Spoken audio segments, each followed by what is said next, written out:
മൈതാനത്തുകൂടി ഉരുളുന്ന പന്തിനും അവയെ പിന്തുടരുന്ന സൂപ്പർ താരങ്ങൾക്കുമേൽ കോടിക്കണക്കിന് കണ്ണുകൾ നൃത്തം വയ്ക്കുന്ന ലോകകപ്പ്. ഗോളുകൾ ആവേശമഴ പെയ്യിക്കുമ്പോൾ, താരങ്ങൾ ഇതിഹാസങ്ങളെ സൃഷ്ടിക്കുമ്പോൾ എല്ലാത്തിനും സാക്ഷ്യം വഹിക്കുന്ന ഒരു നിശബ്ദ താരമുണ്ട്. പലപ്പോഴും ബോളുകളെക്കുറിച്ചും ഗോൾ പോസ്റ്റുകളെക്കുറിച്ചും ഒക്കെ വർണ്ണിക്കുന്നവരും മറന്നുപോകുന്ന കോടികൾ മൂല്യമുള്ള താരം. അത് മറ്റാരുമല്ല, കളി മൈതാനത്തെ പുൽത്തകിടി. കാഴ്ചയിൽ പച്ചപ്പുൽ നിറഞ്ഞ ഒരു മൈതാനമെന്ന് തോന്നുമെങ്കിലും ഇത് വെറും ഒരു മൈതാനമല്ല. കോടിക്കണക്കിന് ഡോളർ ചെലവഴിച്ച് ഒരുക്കിയെടുത്ത ആധുനിക സാങ്കേതിക വിദ്യയാണ്. പന്തും കളിക്കാരനും എത്ര മികച്ചതാണെങ്കിലും നല്ല മൈതാനമില്ലെങ്കിൽ പിന്നെ കളിയില്ല. ഇവിടെയാണ് ഫിഫ ഒരുക്കുന്ന ആധുനിക സാങ്കേതിക വിദ്യയുടെ പിൻബലമുള്ള പുൽത്തകിടിയുടെ മഹിമ. ഒന്ന് ചിന്തിച്ചു നോക്കൂ. ഫൈനലിൻ്റെ അവസാന മിനിറ്റ് ഒരു താരം ഷോട്ട് എടുക്കാൻ കുതിച്ചെത്തുന്നു. എല്ലാ കണ്ണുകളും ആ കാലുകളിലേക്ക്. അപ്പോഴാണ് പുൽത്തകിടിയിൽ കാൽ വഴുതി കളിക്കാരൻ താഴേക്ക് വീഴുന്നത്. ആ ഒരൊറ്റ നിമിഷം മതി ഒരു രാജ്യത്തിൻ്റെ സ്വപ്നം തകരാൻ. ഇനി ഫിഫ തയ്യാറാക്കിയ പുൽത്തകിടിയുടെ പ്രത്യേകതകൾ നോക്കാം. സാധാരണ പാർക്കിലോ സ്കൂൾ ഗ്രൗണ്ടിലോ കാണുന്ന പുല്ലല്ല ലോകകപ്പിൽ ഉപയോഗിക്കുന്നത്. പല ലോകകപ്പ് വേദികളിലും ഉപയോഗിക്കുന്നത് ഹൈബ്രിഡ് ടർഫാണ്.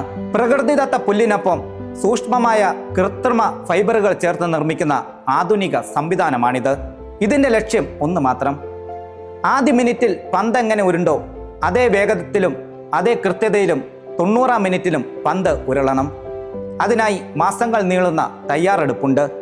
മണ്ണ് പരിശോധിക്കുന്നു, കാലാവസ്ഥ പഠിക്കുന്നു, താപനില നിരീക്ഷിക്കുന്നു, വെള്ളത്തിൻ്റെ അളവ് നിയന്ത്രിക്കുന്നു, സൂര്യപ്രകാശം എത്ര ലഭിക്കുന്നു എന്നതുവരെ കണക്കാക്കുന്നു. ഇവിടെ ഒരു പുൽത്തകിടി വളർത്തുകയല്ല, ഒരു ലോകകപ്പ് അനുഭവം സൃഷ്ടിക്കുകയാണ്. മാത്രമല്ല, ഈ പുൽത്തകിടിക്കും ഒരു മെഡിക്കൽ ടീമിനെ പോലുള്ള വിദഗ്ധ സംഘമുണ്ട്. മണ്ണിൻ്റെ ഈർപ്പം അളക്കുന്ന സെൻസറുകൾ, ഓട്ടോമാറ്റിക് ജലസേചന സംവിധാനം, അധിക വെള്ളം പുറത്തേക്ക് ഒഴുകുന്ന ഡ്രൈനേജ്, സൂര്യപ്രകാശം കുറവുള്ള സ്റ്റേഡിയങ്ങളിൽ പ്രത്യേക ഗ്രോ ലൈറ്റുകൾ.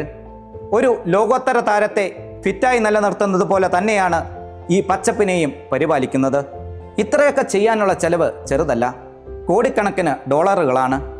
എന്നാൽ ഫിഫയ്ക്ക് ഇത് ഒരു ചെലവേ അല്ല. ലോകകപ്പിൻ്റെ ഗുണനിലവാരത്തിനുള്ള നിക്ഷേപമാണിത്. കളിയുടെ വേഗം, പാസുകളുടെ കൃത്യത, താരങ്ങളുടെ സുരക്ഷ ഇവയൊക്കെയും ഈ പുൽത്തകിടിയുമായി നേരിട്ട് ബന്ധപ്പെട്ടിരിക്കുന്നു. അതുകൊണ്ട് ലോകകപ്പ് കഴിഞ്ഞാലും ആളുകൾ ഓർക്കുന്നത് ഗോളുകൾ മാത്രമല്ല, ആ ഗോളുകൾ പിറന്ന വേദി കൂടിയായിരിക്കണം.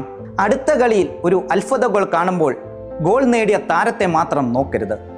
ആ പന്ത് അത്ര കൃത്യ ലക്ഷ്യത്തിലെത്താൻ നിശബ്ദമായി സഹായിച്ച ആ പച്ചപ്പിനെയും ഓർക്കണം. ലോകകപ്പിൽ കിരീടം ഉയർത്തുന്നത് താരങ്ങളാണ്.